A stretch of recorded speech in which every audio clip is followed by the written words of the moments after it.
Les actualités du développement durable et de la santé environnementale, c'est sur les podcasts de Radio Fréquence RSE.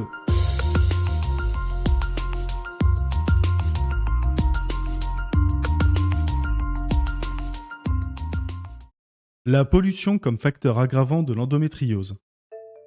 De récentes recherches mettent en évidence le fait que la pollution augmenterait les risques d'endométriose qui touchent beaucoup de femmes et aggraverait l'état de celles qui en souffrent déjà. Ce chiffre s'élèverait à 10% de la population féminine en âge de procréer, d'après le ministère de la Santé. Il faut utiliser le conditionnel en la matière car le diagnostic de la maladie pose encore problème aux scientifiques qui tentent de mettre en évidence les causes de cette maladie ainsi que les facteurs qui pourraient l'aggraver. C'est une enquête en deux parties.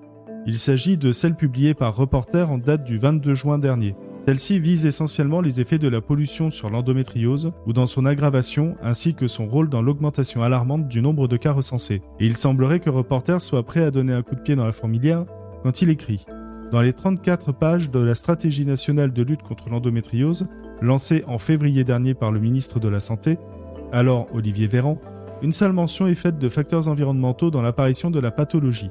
Les oreilles de notre ex-ministre de la Santé et actuel ministre auprès du Parlement ont dû siffler.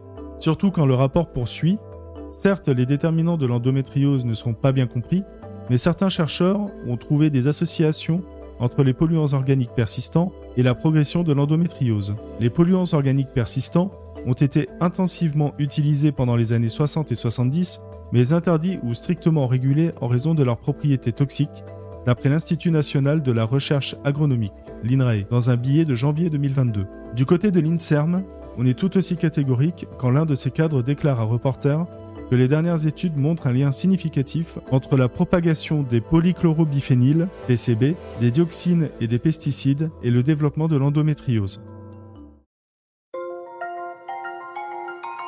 Pour suivre l'actualité de Radio Fréquence RSE et retrouver tous nos épisodes de podcast, vous pouvez nous suivre sur Apple Podcast, Spotify, Deezer, Podcast Addict, YouTube, Amazon Music, Google Podcast et bien entendu sur la plateforme Ocha.